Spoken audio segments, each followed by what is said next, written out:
Good afternoon, and thank you so much for joining me for this WNCT Now update. I'm Emily Severidge, live in our digital studio.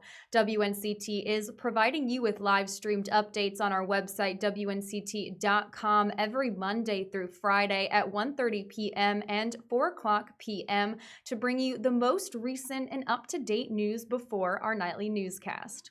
We have some weather for the middle of your work week. First Alert meteorologist Alex Wasilenko has that forecast for us.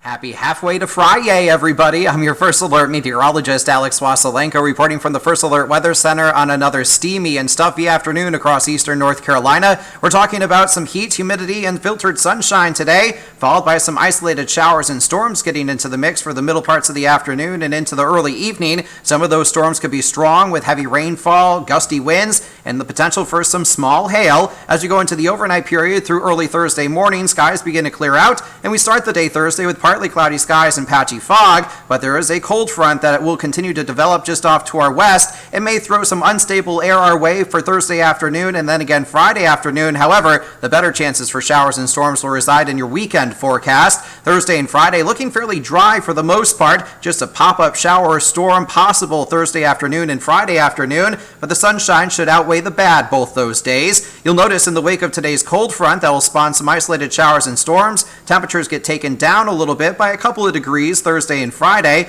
Will resurface through the low 90s this weekend for inland communities. Upper 80s will be commonplace Saturday and Sunday along the coast. But as that cold front enters eastern North Carolina Saturday and Sunday, that's when our best next chance for showers and storms will arrive in the eastern coastal plains, more widespread in nature than what we've seen earlier this week. Make it a wonderful rest of your Wednesday. Stay cool, stay hydrated, and always remain weather aware. I'm your First Alert meteorologist, Alex Wasilenko. A judge is halting the execution of the next federal prisoner slated to be put to death. Wesley Perkey was facing lethal injection today for the 1998 kidnapping and murder of a Kansas teenager. But a federal judge in Washington, D.C. is blocking the execution. A U.S. Supreme Court decision in 1986 found the Constitution prohibits execution of someone who lacks a reasonable understanding of why they face the death penalty. Perkey's lawyers say their client suffers from dementia and other mental illnesses and can no longer grasp why he's slated to die. The Trump administration is trying to jumpstart the execution process for several criminals. Another convicted murderer, Daniel Lee, was put to death at a prison in Indiana yesterday. That was the first federal execution since 2003. All right, stay with us, and we'll be right back with some more news after this short break. Your side reporters are all across the East and in your neighborhood. In Tarboro, in Kinston, in Greenville, at Atlantic Beach. Covering local stories that impact you. The groundbreaking ceremony is the beginning of construction for Morehead City's 4th City Hall. People from all over the state of North Carolina gathered at the Sycamore Hill Missionary Baptist Church. Historic Turnage Theater in Washington helps the community celebrate art and culture. See their original reporting weekdays on 9 on Your Side News. Thanks so much for joining me. If you're just tuning in, I'm Emily Severidge, live in our digital studio, providing you with some early afternoon updates. Now, there's a lot of talk about a second stimulus package from the government. President Trump says his administration is working on the specifics and looking into what can be done. Morgan Wright out of our D.C. Bureau has more on what lawmakers are talking about. Tasmine, with the coronavirus far from being contained, Maryland Senator Chris Van Hollen and Connecticut Senator Richard Blumenthal say Americans need new targeted direct payments to help stave off economic fallout.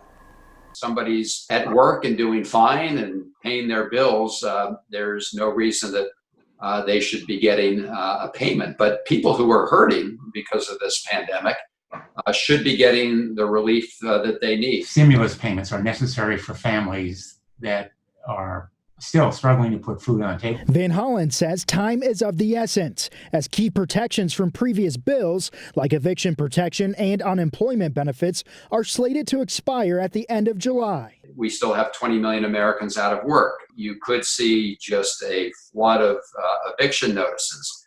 going out. So all of those issues need to be dealt with. As negotiations continue for the next COVID package, new direct payments appear to be a source for common ground. Secretary of Commerce Wilbur Ross says the president supports more stimulus. There's some interest in doing it through a payroll tax cut. There's other interest in writing checks directly. There are a whole variety of forms which it could take. Senate Majority Leader Mitch McConnell has said he wants those new targeted direct payments to go toward Americans making less than $40,000 per year. Reporting in Washington, I'm Morgan Wright, WDVM 25. WNCT will continue to keep you updated on the latest with that. Walmart and Sam's Club are now among businesses requiring customers to wear face coverings. The retail giant says shoppers must start wearing face masks or coverings in their buildings beginning Monday, July 20th. Walmart executives say about 65% of their stores are in areas where there is already some type of government mask mandate in place. They want to help bring consistency across their retail network. All Walmart stores will have one entrance instead of two. They will also have a worker called a health ambassador stationed outside to remind shoppers of the new mask requirements. Sam's Club will provide people with complimentary masks for those who do not have one. Well, that wraps up this WNCT Now early afternoon update. I'm Emily Severage, live in our digital studio, and I'll be back again at 4 with another live update for you. Thanks so much for watching.